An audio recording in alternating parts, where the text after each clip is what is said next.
When I was younger, I didn't fully understand why things were the way they were. But one moment stands out in my mind, a moment that changed everything. My mother once told me, "If I had known about your developmental disorder, I wouldn't have had you. You're an unnecessary presence in our family."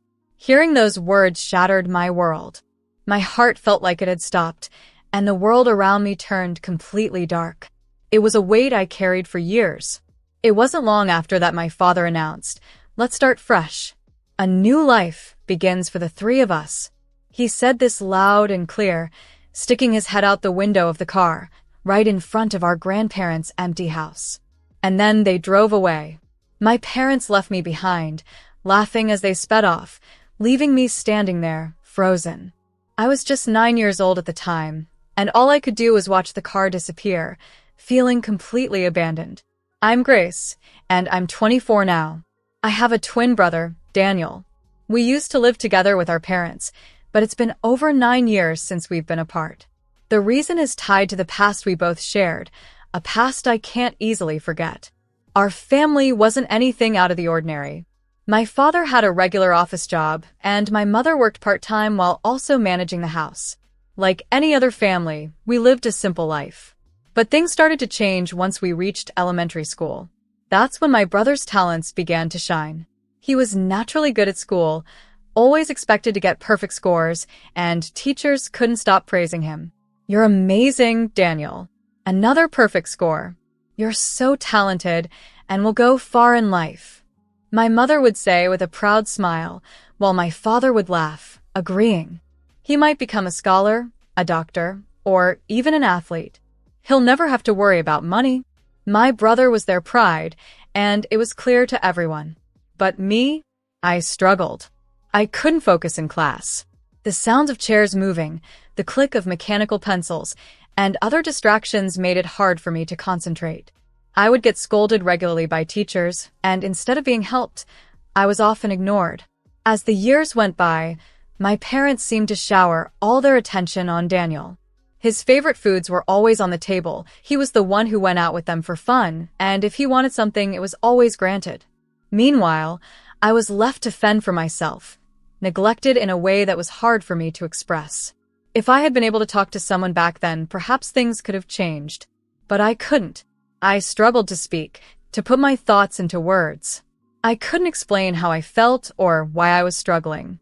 Even as an adult, I still find it hard to communicate clearly. Sometimes, when I think I'm answering a question or giving a response, I end up saying something irrelevant, missing the point completely. I've gotten better, but the struggle never really goes away. According to my mother, I was born with a mild developmental disorder. While I've grown and learned more over the years, I still face difficulties that others might not understand. As a child, I was often difficult to handle. But just because I was different doesn't mean I deserved to be neglected. I was still growing, still learning, and still deserving of love and care, just like anyone else. My parents, however, didn't see it that way. They would often look down on me, comparing me to my brother, who they saw as perfect in every way. I could have stood up for myself and tried to defend my worth, but back then, my parents held all the power. I couldn't argue with them, so I kept quiet.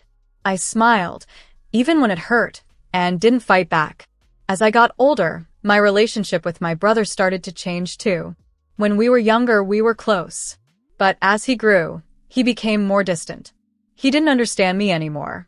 "Don't talk to me at school," he'd say. "It's good we don't look alike." I wouldn't want anyone to think we're related. His words hurt, but I couldn't say anything back. He saw me as nothing more than a burden. He began to ignore me completely, and the kindness that once existed between us faded away. My parents never noticed how Daniel treated me. They never cared, and they certainly never paid attention to the way they treated me either. Slowly, over time, I became invisible to them. No more attention, no more affection. I was just there.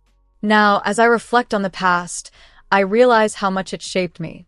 It's been a long road, but I'm learning to stand on my own. Even though I was neglected, misunderstood, and often overlooked, I've come to understand that I deserve better. I am not just a side character in someone else's story. I'm the author of my own life, and it's time for me to write a new chapter. My days were reduced to just waiting for the rare moments when I would receive any attention, and even then it was minimal. Special occasions like birthdays and Christmas felt the same. My parents would take my brother out to eat, but for me, there was nothing special. No birthday cake, no treats, no gifts.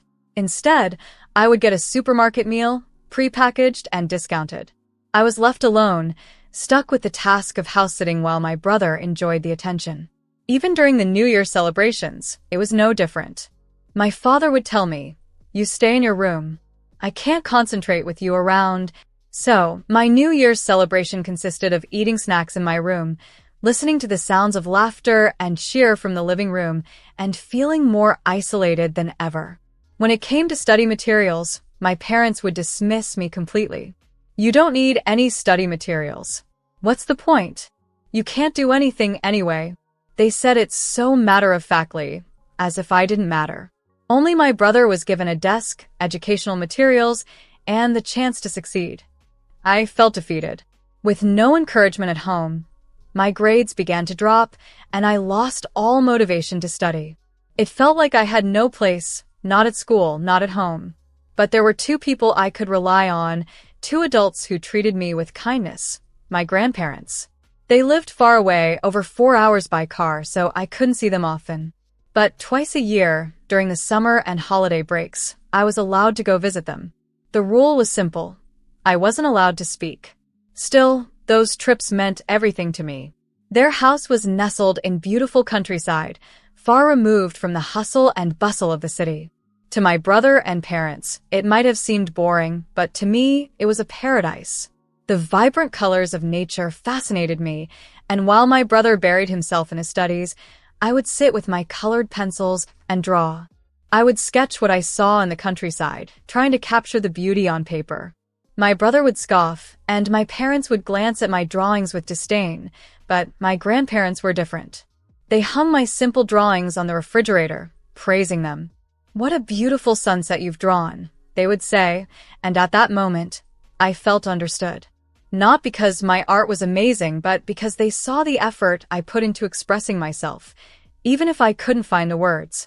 They loved my brother, of course, but they didn't treat me any differently. They treated us both the same, showing love equally. Those rare visits with my grandparents were my emotional refuge, the only time I felt truly seen and valued. Then, when we were 9 years old, just as spring break began, my parents shocked us with an unexpected announcement. "We've sold our apartment," my father declared. My brother laughed mockingly. "You're really stupid. It's been sold. A new life awaits us in a new house." I was confused. If the house is sold, where are we going to live? What about school? When are we moving? My questions were met with anger from my father. "Shut up. Your questions are always pointless. We've been preparing for this for a long time. Pack your things quickly." I hadn't noticed it until then, but the living room was already packed up. I had been so isolated in my room that I hadn't seen the gradual disappearance of things around the house. Panicking, I held back tears as I quickly packed my things into cardboard boxes. But I could only take a few toys and the bare minimum of clothes. Most of what I owned were things I had brought home from school, and I hastily packed them up, trying to stay calm. "I'm ready," I said, my voice barely a whisper, as I stood with my school bag. "Everything's packed." But my father wasn't interested in my efforts. "Forget about your report cards. Just get in the car quickly," he snapped, tossing my box roughly into the trunk. The harshness of the moment stung, but I didn't protest. There was no point. My life felt like it was being packed up, discarded, and tossed away, just like the things in that box. I climbed into the car, holding my school bag tightly. Something felt different, though. My brother Daniel, who always sat next to me, was nowhere to be seen. "Where's Daniel?" I asked, feeling confused. "It can't just be the three of us going, right? Aren't we missing something?" My mother shot me a sharp look. "You're supposed to be quiet in the car," she snapped. I fell silent, my confusion only growing. "It's hard to understand you," she muttered. "We gave your brother some pocket money and let him go out to play. Be quiet if you understand." I didn't know what to think. As I stared out of the car window, I absent-mindedly watched the trees, their flowers blooming beautifully. But then, a small spark of hope flickered in my heart. Maybe, just like in the past when they took only Daniel out, this time they were taking me somewhere fun. Maybe this was their way of surprising me with the move. I smiled to myself, the excitement growing. My parents were talking softly to each other, but I didn't pay attention. I was too caught up in the idea that this trip could be something special for me. I never imagined that this happiness would soon be replaced with betrayal. Eventually, I fell asleep. Suddenly, I was jolted awake by my mother's loud voice. "Wake up, take your school bag, and get out of the car." Groggy and disoriented, I stepped out of the car. And then I froze, my heart skipping a beat. We were in front of my grandparents' house, the house I loved so much. "Yay, Grandma, Grandpa," I said, rushing to the door with excitement. But when I tried to open it, it wouldn't budge. The door was locked. "Mom, I can't get in," I said, confused. "Oh, it's a weekday today," my mother replied dismissively. "They're probably still at work. I just called them. They'll be back soon. See you." She didn't even look at me as she grabbed my luggage and tossed it in front of the door. She turned right back to the car without a second glance. "Wait." "Where are you going?" I called out, feeling the panic rising in my chest. "Mom, Dad." "Where are you going?" My mother shook me off like it was nothing. "Your brother got into a famous private elementary school. It guarantees that he'll progress through every grade. He's already set to transfer there next term. We sold the apartment to pay for his tuition, and we're moving to a new house for him. But having you around only distracts him. It also adds extra food costs." She paused, looking at me with a cold expression. "This is your chance to stay here. Just stay with your grandparents." "Wait, what's going on? Am I changing schools? Am I going to a different school?" My mind was spinning. "That's exactly what annoys me about you," my mother snapped, raising her voice. "You're always causing trouble. You're a burden to me. Your grades are terrible, your appearance is below average, and you can't even have a proper conversation. Your brother is such a good kid. Why do you always make things difficult?" Her words felt like a slap, leaving me speechless. I could barely breathe, much less find the right words to respond. "Did I do something bad?" I asked quietly, almost choking on the words. "If I did, I'm sorry. I don't need your apologies. They're just empty words." My mother's voice was sharp. "If I had known about your developmental disorder, I never would have had you. You're an unnecessary burden on our family." When she said this, it felt like the ground beneath me had vanished. I was overwhelmed by the weight of her words. My world went completely dark. "We're leaving now. A new life begins for the three of us," my father said loudly, sticking his head out of the car window. His voice was final, unyielding. I stood there, frozen, desperate to stop them, to make them see me, to make them understand. "Don't go," I pleaded. "Please don't leave me behind." "Dad, Mom, am I such a bad child?" My mind was a whirlwind, and the words just wouldn't come out right. I couldn't express how much this hurt, how much I needed them to stay. As I struggled to speak, my mother glanced at me coldly and turned toward the car. "Sorry to keep you waiting," she said. "Since we're here, we'll buy a cake from the bakery and take it home to Daniel. You can eat it with him." All I could do was stand there, staring, as they drove away without a second thought. "Grace, are you okay?" I heard a voice, soft and kind. I turned to see my grandparents standing in front of me, their faces filled with concern. By the time I realized what had happened, it had already gotten dark. My world felt so empty. I had been abandoned again, left behind as if I didn't matter. But at that moment, as I looked into my grandparents' worried eyes, I realized that at least someone cared. Even if my parents had cast me aside, they were still here, and that small comfort was the only thing keeping me from falling apart completely.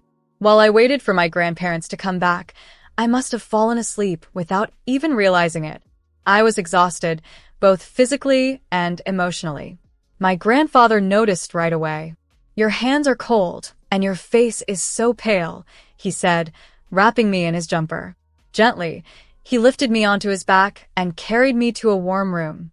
I could feel the warmth starting to spread through me, but my mind was still too clouded to understand everything. My grandparents were moving quickly around the house, speaking to each other in tones that were full of concern and anger.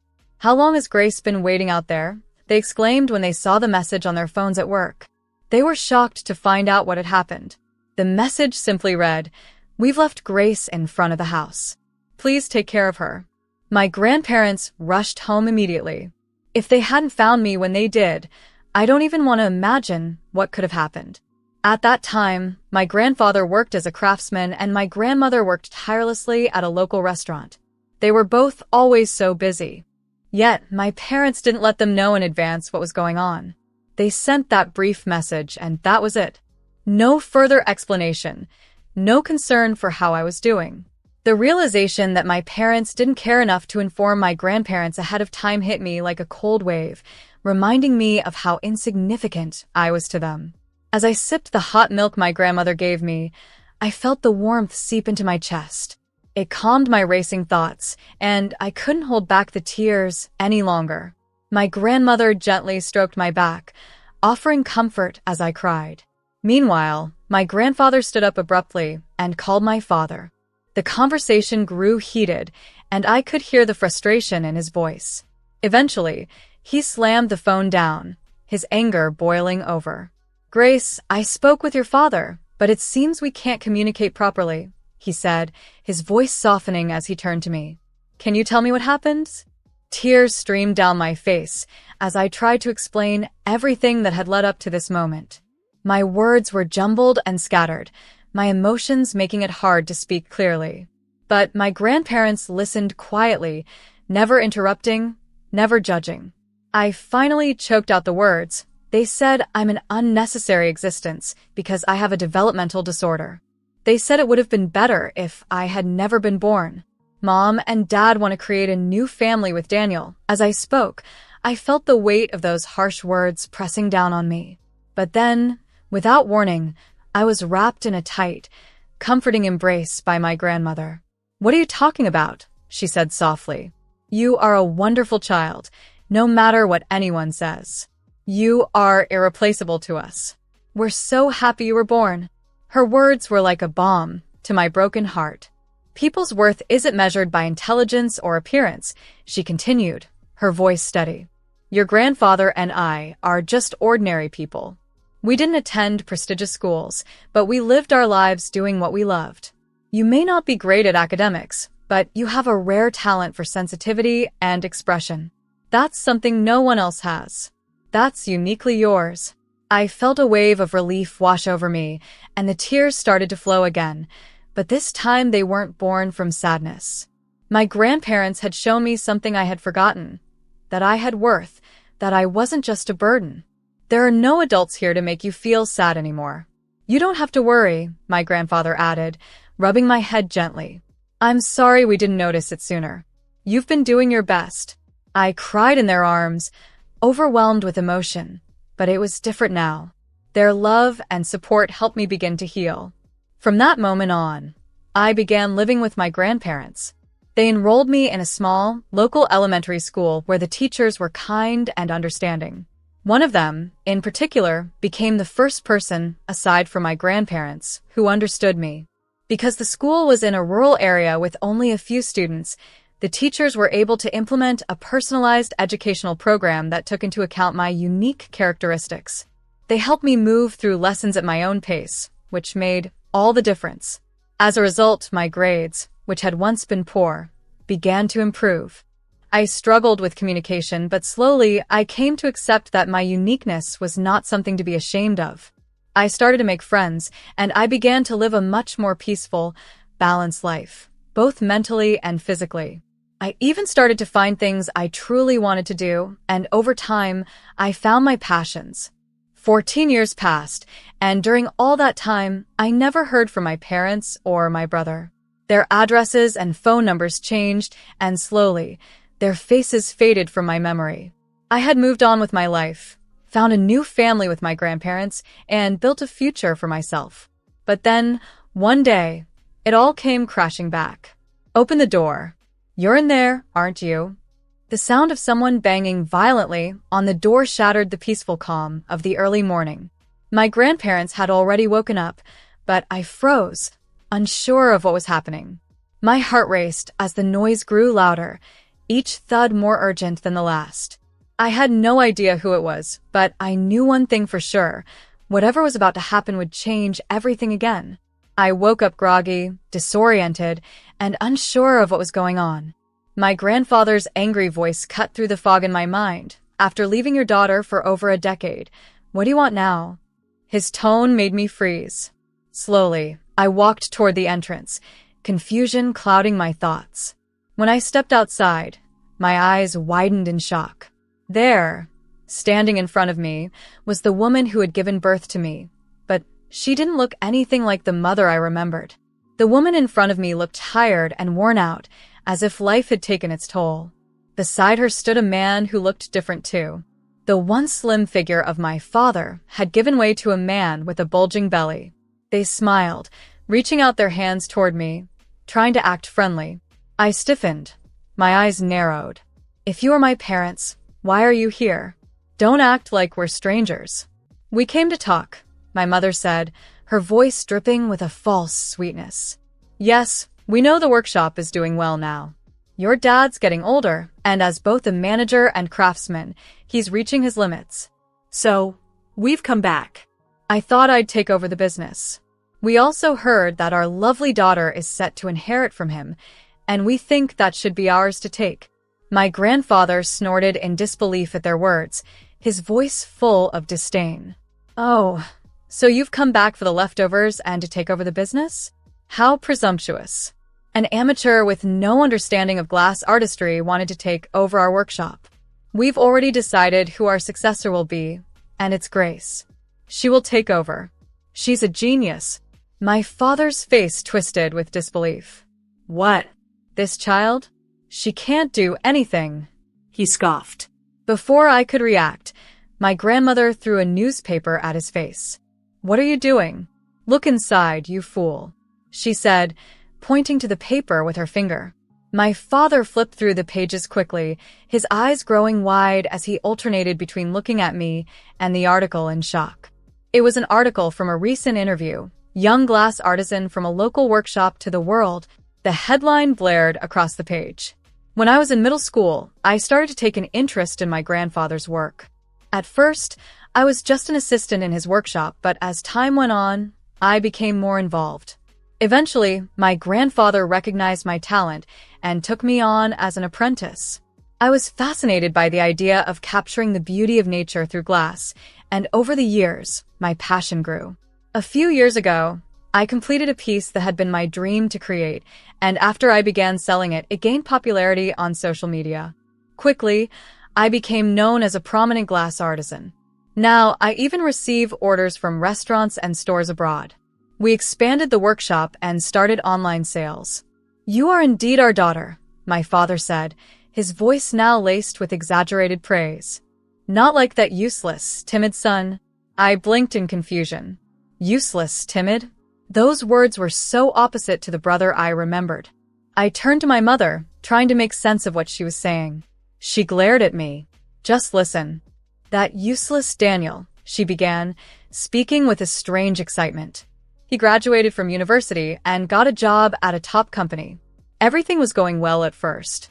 But after years of being praised as perfect, he became arrogant and fragile. Just a little scolding and he quit his job. Can you believe it? He quit after just a year. Now, he mostly stays in his room. He barely leaves except for the bathroom or shower. We had to quit our jobs because of him. I was stunned. This was not the brother I remembered. The brother who once seemed so promising, so full of potential. It was hard to reconcile this version of him with the one I once knew. Hey, Dad, my father said, shifting the conversation. Forget the inheritance for a moment. You have money, right? Can't you take care of us three? Or at least just us two? My grandfather stared at him, incredulous. Do you two only care about yourselves? Daniel's still young. He'll figure something out. He's not a child anymore. But for us, it's impossible to find new jobs at our age. Hey, Dad, listen to your loving son's request, my father persisted. My grandfather, dumbfounded, sighed deeply and walked back into the house. As I stood there in shock, my mother turned to me, her eyes bloodshot and tired. You should come live with us, too, right? Oh, wait. You don't understand what we're talking about. She spoke in a tone that made my heart sink. All you have to do is nod along. My father nodded in agreement, but his expression was blank. I felt my blood run cold. I could barely process the words that came next. Why do I have to live with strangers? I asked, my voice trembling but firm. We are your real parents. My mother's voice was harsh, her anger rising. We raised you. I stared at them, trying to make sense of the twisted version of my family that had reappeared after all these years. I had been left behind, forgotten, and now they wanted to pick up where they had left off as if no time had passed. As if all the pain they had caused didn't matter. I wasn't sure if I was ready to face the people who had so easily discarded me once before, but one thing was clear. I wasn't going to be pushed around again. When I was a child living with my parents, I never felt truly cared for. It was as if I barely existed in their world. They didn't see me, and they certainly didn't make me feel loved. It was my grandparents and my teachers who were the ones to raise me, to nurture me, to guide me when I had no one else. They were the ones who truly cared for me when my parents couldn't or wouldn't. As I stood there, facing my biological parents, I felt nothing but a cold distance. I looked at them, and they seemed like strangers. I had no memories of them caring for me, no recollection of the warmth and affection that parents should show their children. They had abandoned me when I was just 9 years old. You may be my parents by law, I said, my voice calm yet firm, but I have no memory of that. I can't live with strangers. The silence in the room was thick as I waited for their response, but none came.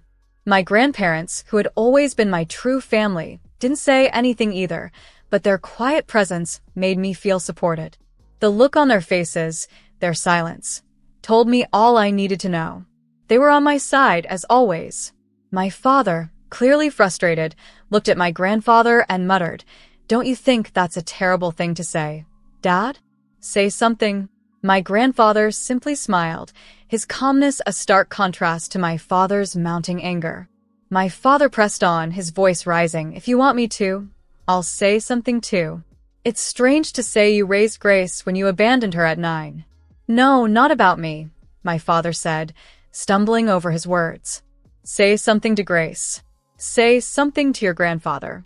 Say something to her." My grandfather, undisturbed by the tension, chuckled softly. "Don't abandon us now," he said, his tone light.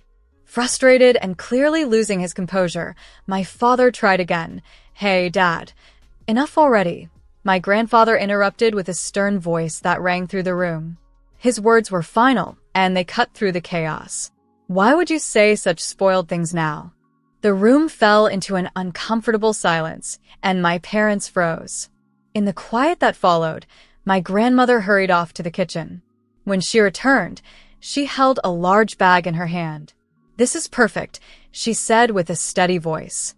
"Now, get out. You bad luck." With that, my grandmother began tossing salt at my mother's face. My mother cried out, "Ouch. What is this?" "This salt," my grandmother explained calmly, "is for cooking. Parents who abandon their children are the epitome of bad luck." She continued to throw the salt, her motion unhurried and deliberate. "Go back already," my grandmother shouted. "I'll keep throwing salt until you leave. We have plenty of it, so be prepared." Beside her, my grandfather stood, holding a new bag of salt. He joined in, tossing the salt with force, hitting my parents directly in the face. "Hey, Dad. Mom, please stop." My parents cried, their voices pleading, but my grandparents didn't stop. They continued their silent assault, their faces set in determination. "Go back already. Never come back," they yelled. My parents, desperate and confused, clung to my hand, begging me, "Are you going to abandon your parents? We're drowning in debt. We're struggling to survive. Shouldn't family help us out?" I pulled my hand free from their grip, my voice steady but cold. My family is only my grandparents, I replied, my words sharp. With one firm motion, I took the bag of salt from my grandmother and emptied its contents over my parents.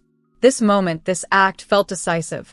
It was my way of severing the final ties that had held me to them. Goodbye forever, I said, watching as they recoiled in shock, their faces filled with disbelief. Without another word, they fled the house, running away as if they had nothing left to hold on to. As time passed, my brother appeared at our workshop. It turned out that when my parents had fled, the debt collectors had been chasing them, and in the chaos, they had left Daniel behind. The debt collectors came to our house and evicted my brother, leaving him distraught and alone. The police took him in, and when they contacted our grandparents as his only remaining relatives, my grandfather proposed a solution. One who does not work does not eat, he said matter-of-factly. If you work hard and help out in the workshop, we'll provide you with a place to live and meals. What do you say? To my surprise, my brother agreed without hesitation. Despite his earlier success, the weight of reality had knocked him down. He started working in the workshop, but it was clear he was still unpolished. My grandfather didn't sugarcoat things. He often scolded Daniel, pushing him to do better, to improve. But as always, my grandfather's guidance was steady, and under his watchful eye, Daniel slowly began to learn the value of hard work. It was a new beginning for him, but one that would take time and patience. As time went on, my brother began to change. At first, he was just a worker in the workshop, struggling to find his place. But soon, he started showing talent in areas like online sales and accounting. His skills became invaluable to the workshop, and he quickly became indispensable. Over time, my brother, who had grown up so differently, began to reflect on his past actions. He started to feel ashamed of how he had treated me before, and he began to acknowledge my abilities. It was a strange feeling, and I can't say we've fully reconciled yet, but it's both delightful and a bit embarrassing to see him treating me kindly now. I never expected this change, but it's a step forward, even if it's just the beginning of a new understanding between us. Just when it seemed like my brother was finding his place and being recognized for his efforts, something unexpected happened. Our parents reached out to him as if nothing had changed. "Daniel, where are you? What are you doing? It's getting dangerous here. We might end up on a fishing boat. Please help us," they pleaded. Their message focused entirely on their own problems, completely ignoring what they had done to my brother in the past and how they had left him behind without a second thought. It was too much for Daniel. He had finally started to make a life for himself, and their selfishness was the last straw. Without hesitation, he changed all his phone numbers and email addresses, cutting off all means of contact with them. It was his way of protecting himself from their constant chaos. I often wonder if they've ended up working on a fishing boat, as they mentioned, but I have no desire to find out. In truth, both my brother and I felt a great sense of relief after severing ties with our parents. We no longer had to worry about their unpredictable and selfish behavior. Instead, we could focus on building our own lives. Now, the dinner table is surrounded by people who truly care for us. My grandparents, my brother, and I may not have fancy dishes, but there's something so comforting about the warmth we share. The food might not be extravagant, but there's mashed potatoes made by my grandmother and a slightly misshapen dish made by my brother. My grandfather enjoys his beer from a glass that I made, and for the first time in my life, I feel like I'm surrounded by love and stability. It's a simple life, but it's a life I never had as a child, and for the first time, I'm experiencing a happiness I thought was beyond my reach. I've found a sense of peace that I never knew before, and it's all thanks to the people who truly care about me.